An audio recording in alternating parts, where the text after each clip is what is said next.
Halo teman-teman, Shalom, Assalamualaikum warahmatullahi wabarakatuh.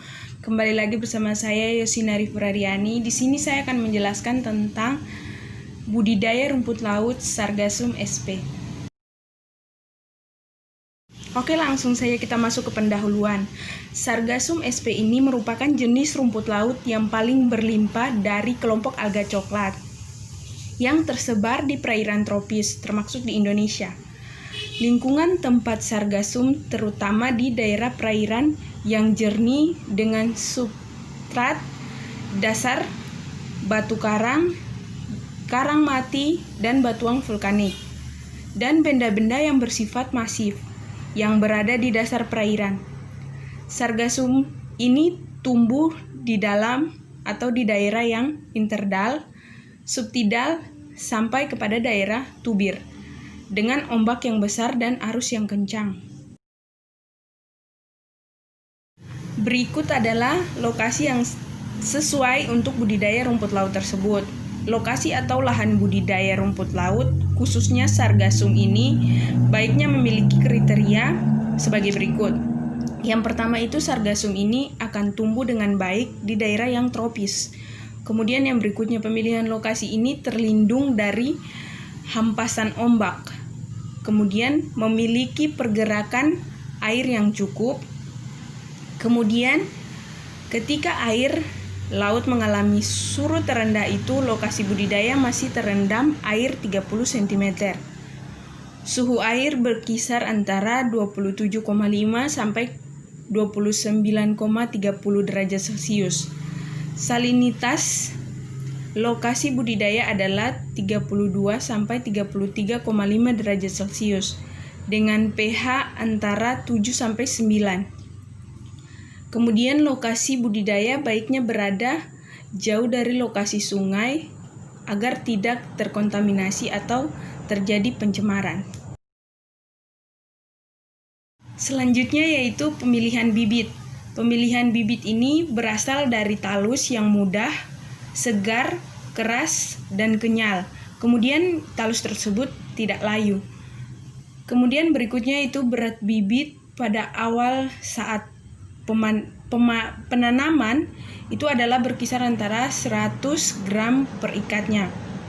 Kemudian selama proses pengangkutan, bibit wajib disimpan di wadah yang terlindung dari panas dan hujan. Tetap terjaga kelembapannya serta diletakkan secara baik. Berikut adalah budidaya rumput laut dengan metode longline.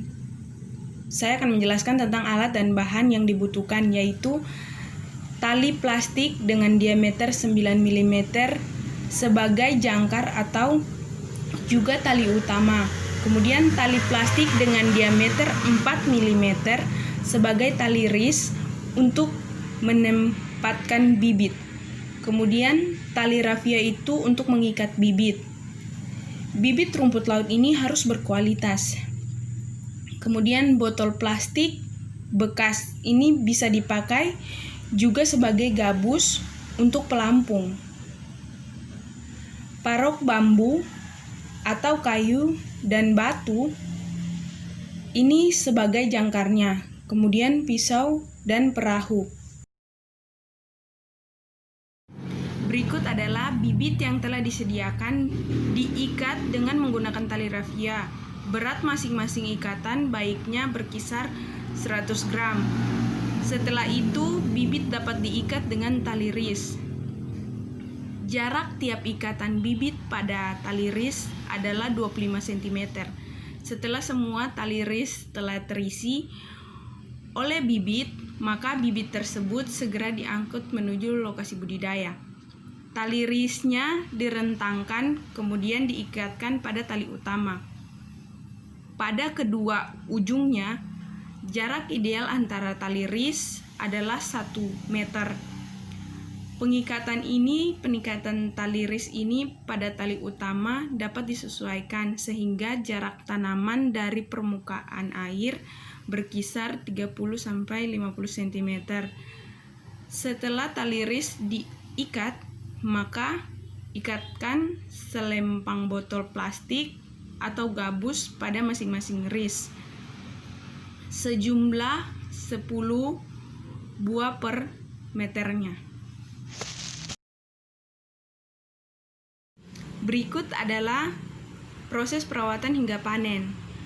Penanaman, pembersihan tanaman dari endapan, kotoran, atau tumbuhan lainnya yang melekat pada rumput laut yang akan dibudidaya. Kemudian mengganti tanaman yang rusak dengan tanaman yang baru yang pertumbuhannya baik.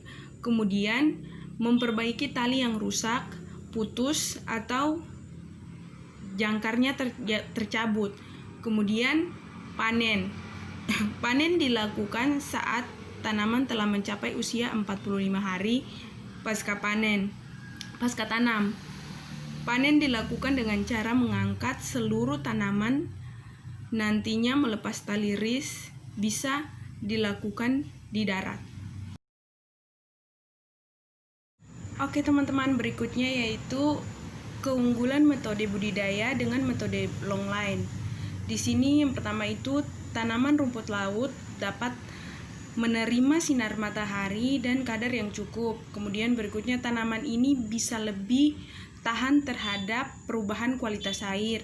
Kemudian bebas dari serangan hama yang bisa menyerang dari dasar perairan budidaya. Kemudian proses pertumbuhannya bisa berlangsung lebih cepat. Dan cara kerja dan biaya yang dikeluarkan lebih mudah dan terjangkau. Kemudian yang terakhir adalah kualitas rumput laut yang dihasilkan itu baik. Sekian dan terima kasih. Semoga presentasi yang saya bawakan dapat bermanfaat. Kita ketemu lagi di video selanjutnya. Dadah.